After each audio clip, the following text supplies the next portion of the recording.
ಗಂಗಾವತಿ ನಗರದ ಕೊಪ್ಪಳ ರಸ್ತೆಯಲ್ಲಿರುವ ಶ್ರೀ ವಿದ್ಯಾನಿಕೇತನ ಡಿಗ್ರಿ ಮತ್ತು ಕಾಮರ್ಸ್ ವಿದ್ಯಾಲಯದಲ್ಲಿ ಇಂದು ವಿಶ್ವ ವಾಣಿಜ್ಯ ದಿನಾಚರಣೆ ಕಾರ್ಯಕ್ರಮವನ್ನು ಆಯೋಜಿಸಲಾಯಿತು. ಸ್ವಾವಲಂಬನೆ ವಿದ್ಯಾರ್ಥಿ ಜವಾಬ್ದಾರಿತ ಶಿಕ್ಷಣ ಸಂಸ್ಥೆಯಲ್ಲಿ ಒಂದಾದ ಶ್ರೀ ವಿದ್ಯಾನಿಕೇತನ ಕಾಲೇಜ್ ಒಂದಾಗಿದೆ. ಈ ಸಂದರ್ಭದಲ್ಲಿ ಇಂದು ವಿಶ್ವ ವಾಣಿಜ್ಯ ದಿನಾಚರಣೆ ಕಾರ್ಯಕ್ರಮವನ್ನು ಸಂಸ್ಥೆಯ ಅಧ್ಯಕ್ಷರಾದ ನೆಕ್ಕಂಟಿ ಸೂರಿಬಾಬು ಅವರ ನೇತೃತ್ವದಲ್ಲಿ ಅದ್ದೂರಿಯಾಗಿ ಆಚರಿಸಲಾಯಿತು.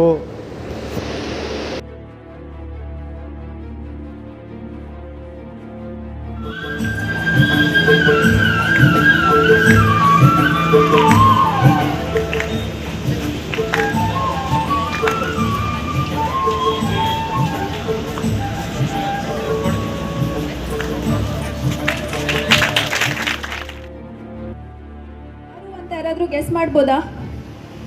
I give you one clue. Okay, clue ಏನು ಅಂದರೆ ನೇಟಿವ್ ಲ್ಯಾಂಗ್ವೇಜ್ ಕೆಟಗರಿನಲ್ಲಿ ಆಸ್ಕಾರ್ ಅವಾರ್ಡ್ ಸಿಕ್ತು. ಯಾವ ಸಾಂಗ್ ಅದು? ಗುಂಪಲ್ಲಿ ಗೋವಿಂದ ಅನ್ನೋ ಹಾಗೆ ಇದ್ದ ಹುಡುಗ, right? He came out of his comfort zone. Because he came out of his comfort ಝೋನಿಂದ ಹೊರಗೆ ಬರಬೇಕು. The moment you come out of the comfort zone, your life starts. So there is a famous saying, maybe once upon a time they came out of that comfort zone. Risk tagodana, can it have? Because you are the one who has to rule the world. What is your instinct? Okay, so what is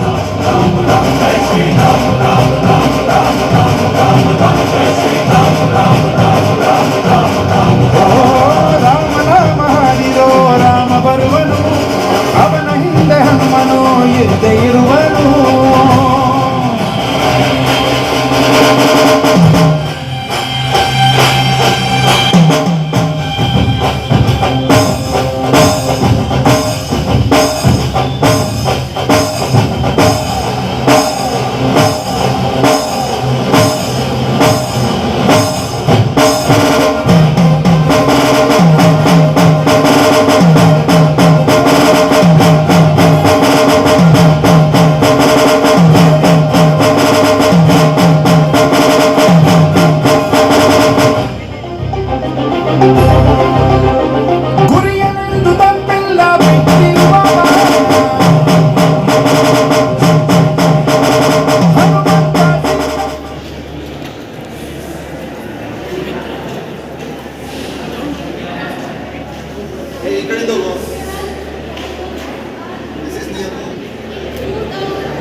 Take the mic.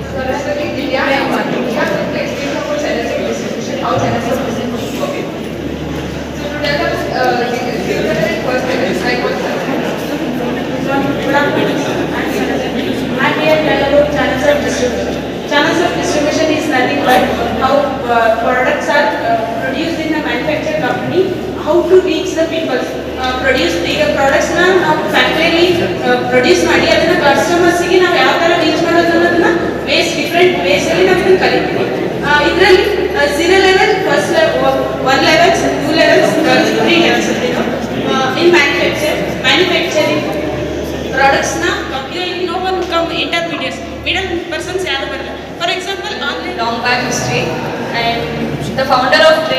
India was Vicky Kaushal. The world's largest exporter is China with its vehicles, chemicals and organic chemicals. The importers, the largest import in the world are Europe, North America, Central America with automobiles, vehicles, textiles and chemicals. Final opportunity ಇದು miss ಆಗಂಗೆ ಅಂತ. ಈ second self talk ಎಷ್ಟೋ ಹೊತ್ತಿರಲ್ಲ mind ಅಲ್ಲಿ, ಸ್ವಲ್ಪ ಹೊತ್ತೇ ಇರುತ್ತೆ. But we don't listen to that. We always listen to the first kind of self talk. Many of us ಅದನ್ನೇ ನಂಬ್ಕೊಂಡು ನಾವು ಅಲ್ಲಿಗೆ ಅದರ ಮಾತು ಕೇಳ್ಕೊಂಡೇ ಇರ್ತೀವಿ. But this boy what he has done is ಈ ಸಲ ಸೆಕೆಂಡ್ ಸೆಲ್ಫ್ ಟಾಕ್ ನ ನಂಬ್ಕೊಂಡು ಅವ್ನ ಹೆಸರು ಕೊಟ್ಬಿಟ್ಟ. ಓಕೆ, ಸೊ 20 days ಗ್ಯಾಪ್ ಇತ್ತು to the competition, so he practiced very nicely, but deep down he was so scared whether he can prove himself or not. Okay, but after practice antu ಮಾಡ್ತಿದ್ದ day and night, and the day had come. 10 minutes ಅವನ heart beat ಅವನಿಗೆ ಕೇಳಿಸ್ತಿತ್ತು, ಅಷ್ಟು nervousness. Okay, finally he went on to the stage. ಅವನು dance ಮಾಡಬೇಕಾಗಿರೋ song play ಆಗುತ್ತೆ, right? And initial 2 minutes ಅವನ performance ಏನು ಚೆನ್ನಾಗಿರಲ್ಲ because of that hesitation, nervousness, because first time in his life ಗುಂಪನ್ನ ಬಿಟ್ಟು ಡ್ಯಾನ್ಸ್ ಮಾಡಕ್ ಬಂದಿದ್ದ. ನೀವೆಲ್ಲರೂ ಕೂಡ ಸ್ವಾವಲಂಬಿಗಳಾಗಬೇಕು. ಅಂದ್ರೆ 10ನೇ ತರಗತಿ ಆಗಿದೆ, 16 ವರ್ಷ ತುಂಬಿ ನೀವು 17-18 ವರ್ಷದಲ್ಲಿ ನೀವು ಎಲ್ಲ ಇಳಿದಿರ PUC ದಲ್ಲಿ. ಮುಖ್ಯವಾಗಿ ನೀವು ಯಾರು ಕೂಡ ನಿಮ್ಮ ಮನಸ್ಥಿತಿಯನ್ನು ಯಾವ ರೀತಿ ನಿರ್ಮಾಣ ಮಾಡ್ಕೋಬೇಕಂತಂದ್ರೆ, ತಂದೆ ತಾಯಂದರ ಮೇಲೆ, ಕುಟುಂಬದ ಆರ್ಥಿಕತೆ ಮೇಲೆ ಆಧಾರ ಪಡಲಾರದಂಗೆ ನಾನು ಯಾವ ರೀತಿ ಬದುಕಬಲ್ಲೆ ಅನ್ನುವ ಮನಸ್ಥಿತಿಯನ್ನು ನೀವು ನಿರ್ಮಾಣ ಮಾಡ್ಕೋಬೇಕು. ಬಹಳಷ್ಟು ಜನಕ್ಕೆ ಇರುತ್ತೆ, ನಾನು ಶ್ರೀಮಂತರ ಮಗ, ನಾನು ಒಂದು ಮಿಡಿಲ್ ಕ್ಲಾಸ್ ವರ್ಗದ ಮಗ, ಅಥವಾ ನಮ್ಮ ತಂದೆ ಒಬ್ಬ ಎಂಪ್ಲಾಯ್ ಇದ್ದಾನೆ, ಅಥವಾ ನಾವು ಸ್ವಲ್ಪ ಸಣ್ಣ ವ್ಯಾಪಾರಸ್ಥರ ಮಕ್ಕಳು ಅಂತೇಳಿ. ಅವರೆಲ್ಲರೂ ಕೂಡ ನಿಮ್ಮ ತಂದೆ ತಾಯಂದ್ರು, ನೀವಲ್ಲ. ಶ್ರೀಮಂತರು ನೀವಲ್ಲ, ನಿಮ್ಮ ತಂದೆ ತಾಯಂದ್ರು. ಒಬ್ಬ ಇನ್ಸ್ಪೆಕ್ಟರ್ ಮಗ ಅದನಂದ್ರೆ ನಿಮ್ಮ ತಂದೆ ಇನ್ಸ್ಪೆಕ್ಟರ್, ನೀವಲ್ಲ. ಸೊ ನೀವೆಲ್ಲ ನೀವು.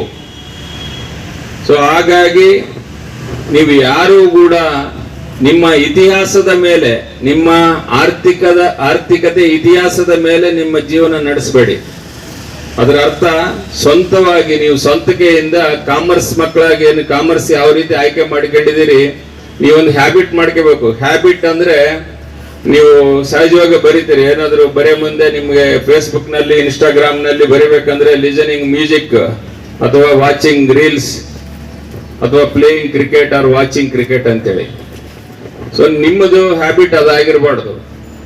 ನಿಮ್ಮ ಹ್ಯಾಬಿಟ್ ಯಾವ್ದಾಗಿರ್ಬೇಕಂತಂದ್ರೆ ಸಣ್ಣ ಸಣ್ಣ ಸಂಪಾದನೆ ಆಗಿರ್ಬೇಕು. ನಿಮ್ಮ ಕ್ವಾಲಿಟಿ ಟೈಮ್ ಅನ್ನ ನೀವು ಯಾವುದಾದ್ರೂ ಕೂಡ ಪಾರ್ಟ್ ಟೈಮ್ ಜಾಬ್ ಮಾಡುವ ಹ್ಯಾಬಿಟ್ ಆಗಿರ್ಬೇಕು. ಒಂದಾಗ ಮಾತ್ರ ನಾವು ಈ ಕಾಲೇಜ್ ಇಟ್ಟು ಸಕ್ಸಸ್ ಆಗುತ್ತೆ. ನಿಮ್ಮ ತಂದೆ ತಾಯಂದಿರು ಕೂಡ ಅತ್ಯಂತ ಸಂತೋಷ ಪಡ್ತಾರೆ. ಯಾಕಂದ್ರೆ ಅಪ್ಪ, ನಾನು 2 ತಾಸು ಈ ಒಂದು ಅಂಗಡಿಯಲ್ಲಿ ಕೆಲಸ ಹುಡುಕೊಂಡಿದ್ದೀನಿ, ಕೆಲಸ ಮಾಡ್ತೀನಿ, ನನಗೆ ವಾರಕ್ಕೆ 300 - 500 ರೂಪಾಯಿ ಬರುತ್ತೆ ಅಂತೇಳಿ. ನಾನು ಎಕ್ಸಾಂಪಲ್ ಹೇಳಲಿಕ್ಕೆ ಇಷ್ಟಪಡ್ತಾ ಇದ್ದೀನಿ. 1995 ವರೆಗೂ ಕೂಡ ನಾನು ವ್ಯವಸಾಯ ಮಾಡಿದ್ದೆ, ನಾನು ಟ್ರ್ಯಾಕ್ಟರ್ ಓಡಿಸ್ತಿದ್ದೆ. ಇಲ್ಲಿದ್ದಂತ ಸ್ನೇಹಿತರೆಲ್ಲರೂ ಕೂಡ, ನೀವು ವಿರೂಪಾಕ್ಷಪ್ಪ ಸಿಂಗ್ನಾಳ್ ಅವ್ರನ್ನ ತಗೊಳ್ರಿ, ಇವತ್ತು ಅವರು ಒಂದು ಉನ್ನತ ಸ್ಥಾನದಲ್ಲಿ ಇದ್ದಾರೆ. ಅಂದ್ರೆ ಒಬ್ಬ ರೈತರ ಮಕ್ಕಳಾಗಿ, ತದನಂತರ ಆಯಿಲ್ ಸೀಡ್ ಬಿಸ್ನೆಸ್ ನಲ್ಲಿ ಅವರು ಹಲವಾರು ಏರಿಳಿತಗಳನ್ನು ಕಂಡು, ಒಬ್ಬ ಫೈನಾನ್ಸಿಯರ್ ಆಗಿ ಅವ್ರು ಏನೆಲ್ಲ ಕಷ್ಟ ಅನುಭವಿಸಿದ್ದಾರೆ, ಯಾವ ರೀತಿ ಅವ್ರ ಕಲೆಕ್ಷನ್ಗೆ ಯಾವುದೇ ರೀತಿ ಬೇರೆ ಬಾಂಬೆಗಾಗಿರ್ಬೋದು, ತಮಿಳುನಾಡು ಆಗಿರ್ಬೋದು, ಕೇರಳ ಆಗಿರ್ಬೋದು ಹೋಗ್ತಾ ಇದ್ರು. ಅದೇ ರೀತಿ ಬೆಂಟ್ನಾಳ್ ಗುಂಡೇಶ್ ಅವರಿದ್ದಾರೆ.